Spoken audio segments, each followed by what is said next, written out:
오늘 함께 보신 본문으로 느헤미야에게 배우다, 느헤미야에게 배우다라는 제목으로 잠시 말씀을 나누겠습니다. 어제 새벽에는 기도하고 또 기다리고 준비하라 라는 말씀을 함께 나눴습니다. 이제 예루살렘에 도착한 느헤미야가 이제 본격적으로 행동을 하겠는데요. 오늘은 두 가지만 함께 살피면서 기도하도록 하겠습니다. 먼저 예루살렘에 도착한 후에 느헤미야가 한 가장 첫 번째 일은 나가서 살피는 일이었습니다. 우리 13절과 15절을 한번 보시면, 그 밤에 골짜기 문으로 나가서 보니, 여기서 본다라고 하는 요 단어는 15절에 살펴본다 요 단어와 똑같은 단어입니다. 그런데 하나는 봤다, 하나는 살펴봤다. 우리가 본다는 말과 살펴본다는 말이 사실은 어감이 조금 다르죠. 그냥 보는 건 그냥 이렇게 쭉 둘러볼 수도 있고, 근데 살펴본다 할 때는 꼼꼼하게 들여다본다. 그래서 정확한 뜻은 이 꼼꼼히 조사한다 이런 뜻입니다. 그냥 뭐 대충 이렇게 쭉 이렇게 눈대중으로 파악하고 그냥 오는 게 아니라 아주 꼼꼼하게. 우리가 매년 수해가 나면 공무원들이나 지자체장들이나 때로는 대통령까지도 현장에 나가잖아요. 그 현장에 나가는 이유가 무엇이겠습니까? 꼼꼼하게 살피기 위한 것이지, 무슨 정치적으로 사람들한테 내가 살피고 있어 이런 메시지를 주려고 나가는 것은 아니겠죠. 그래서 필요한 질책도 하고, 또 지자체장이나 또 기초단체장들이 일들을 제대로 잘 안 했을 때는 필요한 행정적인 조치도 취하고 또 징계도 하고 이런 것들을 하기 위해서 대통령이 나가는 것입니다. 그것처럼 지금 느헤미야가 제일 예루살렘 도착해서 한 것은 나가서 꼼꼼하게 하나하나 다 살펴본 것입니다. 사진을 하나 보여드릴까요? 요게 느헤미야 당시에 예루살렘 성을 이렇게 복원해 놓은 것입니다. 밑에 이제 주변에 이렇게 여러분 파란색은 물줄기, 여기 지금 오른쪽 이쪽이 기드론 골짜기입니다. 그렇게 해서 반대편이 여러분 아시는 것처럼 겟셋만의 동산 이렇게 되고요. 지금 예루살렘은 훨씬 더, 예루살렘 성벽은 훨씬 크게 돼 있죠. 왼쪽까지 이렇게 전체 지금 성으로 빙 둘러쳐 있고, 저 맨 위쪽에 큰 건물 보이실 텐데 그게 성전 건물입니다. 성전 건물이고, 그리고 조그만하죠. 그리고 아래쪽 밑에가 이제 다윗의 집이 있었던 곳이고요. 좌우간 이런 대략적인 그 시대의 성곽이었습니다. 근데 이렇게 쭉 둘러보니까 지금 다 무너졌고 회파되고 이랬다 하는 것입니다. 좌우간 느헤미야가 한밤에 이렇게 나가서 몇몇 이제 사람들만 데리고 이렇게 조사를 한 이유는 간단하죠. 정확하게 상황을 분석하고 파악을 해야 계획을 세울 수 있고, 또 계획한 머릿속으로 생각한 것과 직접 현장에서 파악한 것과의 이 차이가 어느 정도인지 알 수 있죠.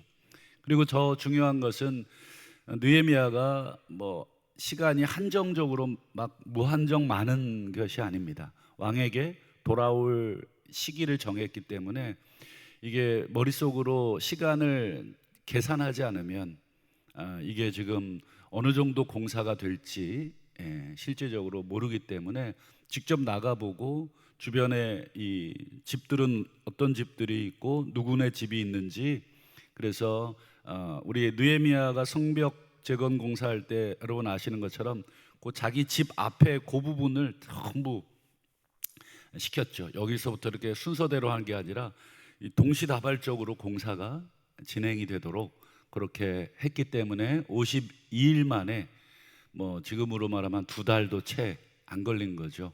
그 당시 뭐 기계가 있었겠습니까? 뭐가 있었겠습니까? 전부 수작업이죠. 그러니까 이 파악을 해야 이 부분들을 기간 내에 공사를 마감할 수 있었기 때문이죠. 여기서 우리가 느헤미야에게 배울 수 있는 첫 번째 것은 어떤 일이든 어떤 일을 하기 전에는 또는 어떤 일을 파악하려면 직접 책임자가 현장을 둘러봐야 한다는 것입니다. 이게 굉장히 중요한 일이죠. 아마 여기 우리 공사하시는 우리 성도님들이 계실 텐데 우리 뭐 집주인이나 어떤 뭐 공사를 맡겨준 사람의 이야기만 듣고 공사를 계획하고 하시는 분은 없죠. 공사하기 전에 직접 현장에 반드시 와서 꼼꼼하게 둘러보고 어떤 기자재가 필요한지 그리고 어떤 물건이 들어가야 하는지 이런 것들을 견적을 내고 최종적으로 그 다음에 이제 일을 시작하지 막 일하면서 그때그때 막 뭐 기자재를 또 구입하지는 않습니다. 항상 현장의 실무자들이나 또는 리더들 또는 책임자들은 현장에 나가 보셔야 된다. 그래서 살펴보셔야 된다 하는 것입니다. 그래서 우리 특별히 우리 장로님들이 그런 일들을 앞장서서 해주고 계신데 우리 장로님들도 살핀다고 때로는 살피지만 못 볼 때가 있습니다. 그러면 우리 성도님들이 또 보여질 때가 있죠. 그러면 얘기해 주시면 됩니다. 이런 부분들이 지금 좀 필요한 것 같은데 한번 살펴봐 주시라고. 그러면 담당자들은 살펴보시고 필요한 조치를 취해 주시는 것입니다. 근데 이제 얘기만 듣고 그래요? 그러면 그렇게 하시죠. 이렇게 하는 것과 그 얘기를 듣고 직접 나가서 살펴보는 것은 완전히 다른 것입니다. 특별히 우리가 교회를 또 섬기고 또 세울 때 또 우리 교회 건물들이 많고 부속 기관들이 많죠. 이렇게 살펴보기가 전체 다 살펴볼 수는 없고 본인들이 책임지고 있는 부서나 위원회 거기에 우리 교역자라든지 부장이라든지 또 어떤 실제적인 리더 역할을 하시는 분들은 실제적으로 오늘 느헤미야처럼 직접 현장에 가셔서 또 살펴보시고 또 필요한 것들을 조치를 취할 수 있는 것들은 현장에서 미리 조치를 취하는 게 좋습니다. 여러분 느헤미야는 꼭 하나님을 닮았습니다. 우리 성경에 보면 하나님도 그렇게 하셨다 하는 것을 우리가 알 수 있는 몇몇 구절들이 있죠.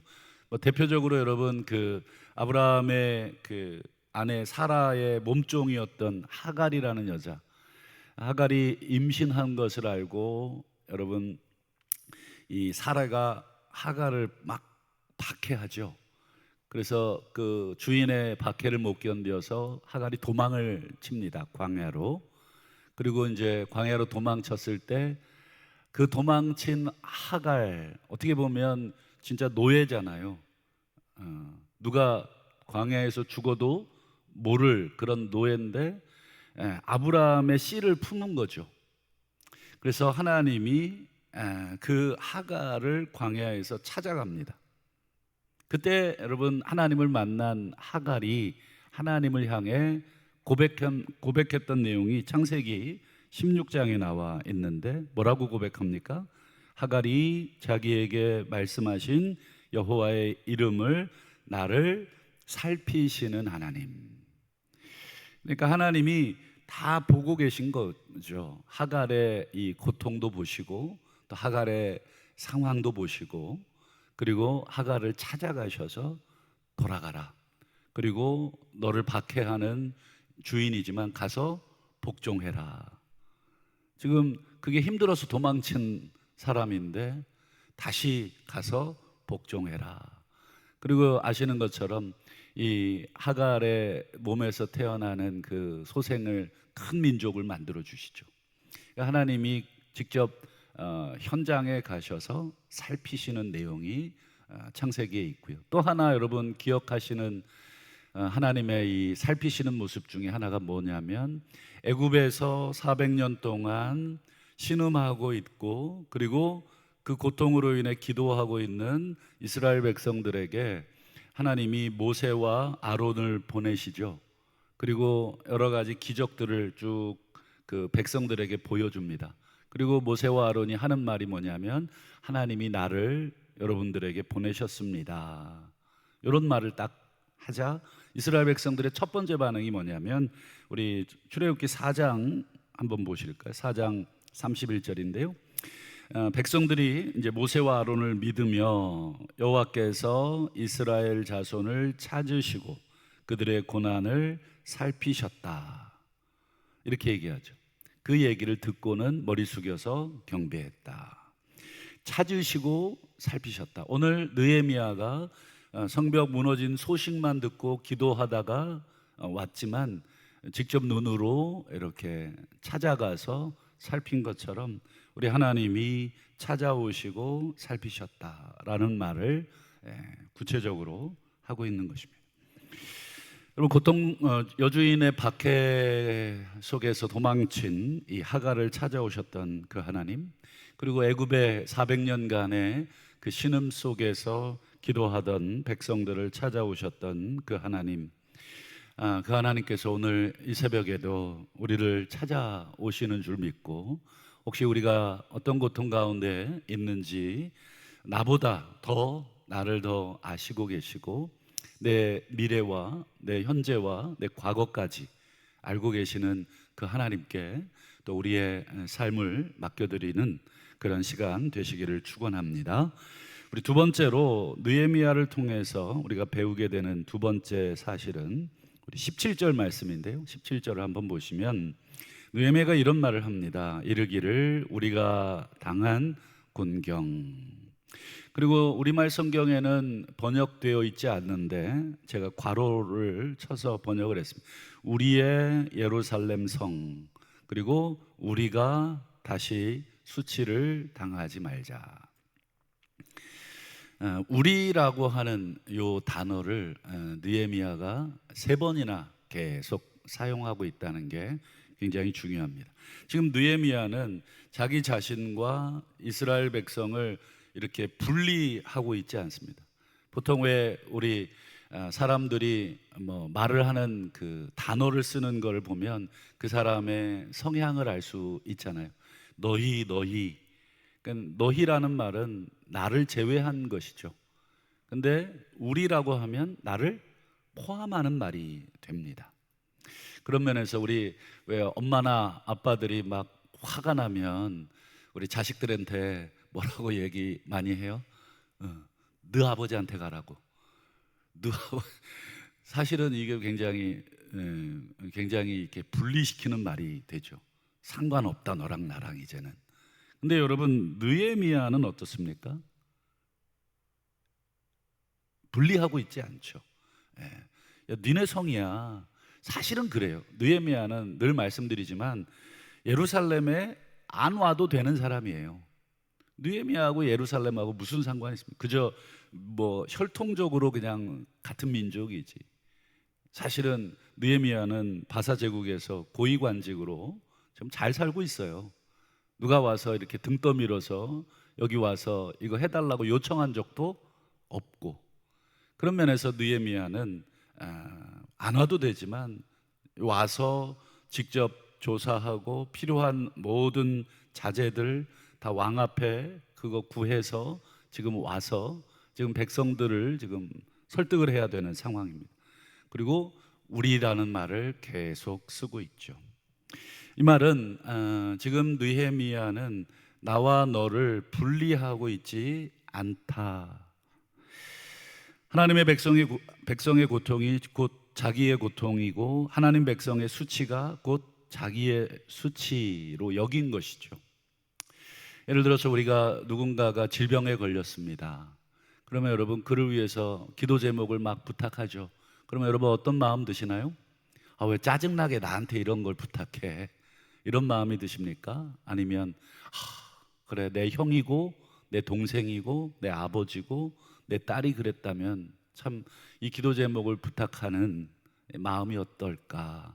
혹은 내가 그 병에 걸렸을 때 정말 나에게까지 그 기도 제목을 보냈다면, 어제 밤에 12시인가요? 미국에 계신 목사님이 뭐 시차가 다르니까 뭐 생각나서 이제 기도 제목을 보냈더라고요. 저는 생면부지 어떤 지체예요. 생면부지 지체인데 뭐 기도 제목을 암에 걸려가지고 지금 4기 폐암인가 걸렸어요. 그래서 뭐 기도 제목을 뭐 엄청나게 길게, 새벽 예배 나오기 전에 이제 카톡이 와 있길래 그거 쭉 읽어보는데, 그거 읽어보는데도 한 2, 3분 걸렸어요.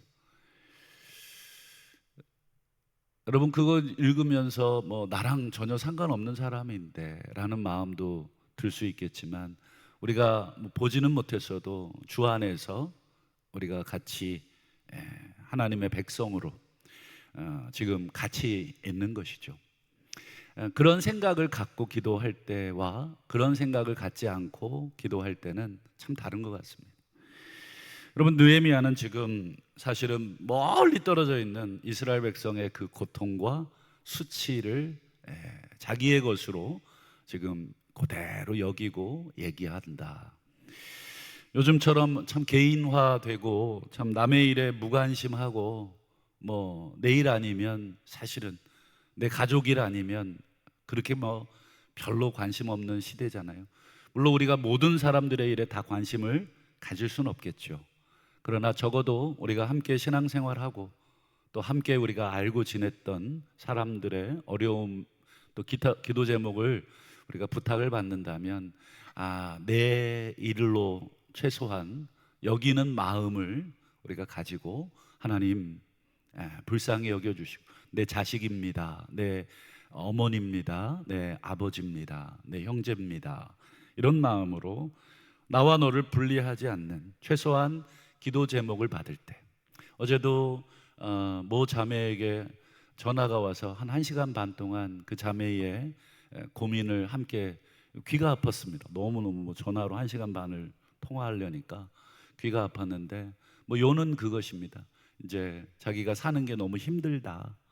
그래서 1시간 반 동안 같이 이야기 나누고 기도하고, 저랑 떨어진 지 지금 거의 7, 8년 됐어요. 7, 8년 전에 만났던 지체인데, 전화가 올 만큼, 저에게 전화할 만큼 얼마나 고통스러웠겠습니까? 그런데 왜 나한테 전화했느냐, 이렇게 여기지 않아야 된다 하는 마음이 들어서 그랬던 것 같습니다. 여러분, 느헤미야는 지금 하나님 백성의 일이 내 일이 되고, 그 백성의 수치가 내 수치가 되고, 여러분, 우리가 참 우리 특별히 여기 중직자들이 많이 계신데, 참 누구보다도 앞장서서 헌신하고 또 수고하시는 분들 많죠. 그 외에 또 이렇게 새벽에 올라오시는 분들이야말로 하나님 백성들의 또 교회를 위해서 기도하시는 분들이라고 생각을 합니다. 특별히 누구보다도 이 느헤미야처럼 그런 마음으로 기도하시리라고, 단순히 내 문제만 가지고 기도하고 돌아가시지는 않다. 우리 교회를 위해서, 나라와 민족을 위해서, 또 우리 자녀들을 위해서, 또 공적인 기도 제목을 내 문제로 알고 기도하신다. 그럴 때 우리가 하나님께서 오늘 느헤미야를 통해서 일하셨던 것처럼 우리의 기도를 통해서 일하신다. 여러분, 마지막으로 로마서 12장 5절과 로마서 12장 15절을 보시면, 사도 바울이 복음을 설명한 후에 이 로마 교인들에게 이런 말을 하죠. 우리는 서로 많은 사람들이 모였습니다. 이방인, 헬라인, 뭐 여러 민족이 모였고 여러 유색인들이 섞여 있습니다. 유대인도 있고 또 전혀 섞일 수 없는 생각이 다르고 뭐 여러 가지 다르지만 우리는 그리스도 안에서 한 몸이고 서로 지체가 되었습니다. 바울이 계속 왜 이런 얘기를 하겠습니까? 이 로마 교회만큼 이게 섞이기 어려운 교회가 없습니다. 그렇기 때문에 우리가 그리스도 안에서 새로운 정체성을 가져야 된다는 것을 끊임없이, 여러분, 우리 같은 민족인데도 어떻습니까? 직업에 따라서 또 취미에 따라서 성향에 따라서 서로 다 나누어질 때가 많죠. 그때 사도 바울이 이렇게 얘기합니다. 즐거워하는 자들과 함께 즐거워하시고 우는 자들과 함께 우십시오. 이 말을 왜 했겠습니까? 예, 즐거워하는 자들이 내 편이면 함께 즐거워할 수 있지만 내 편이 아니면 같이 즐거워해 주질 않습니다. 너무너무 나눠져 있는 것이죠. 같이 그 문제를 함께 이렇게 고통하거나 함께 즐거워해 주지를 않기 때문에 그런 것이겠죠. 말씀을 맺겠습니다. 오늘 하갈을 찾아오시고 애굽에 종살이하는 백성을 찾아와서 살펴주신 그 하나님처럼 오늘 우리도 살펴주실 줄로 믿고 또한 그 은혜를, 그 자비로우심을 오늘 우리가 덧입고 우리가 기도하는 가운데 우리가 곳곳을 살펴주시고 또 함께 기도하면서 우리 하나님께 맡겨드리고 더 나아가서 우리가 힘이 있거든 또는 그 위치에 있거든 오늘 느헤미야처럼 가서 살피고 이 문제가 내 문제고 또 우리 교회가 내 집이고 이런 마음으로 함께 살펴주실 때 우리 하나님께서 우리 모두를 더 복되게 하시리라고 믿고 오늘 새벽에도 함께 기도하시는 귀한 시간 되시기를 주의 이름으로 축원합니다.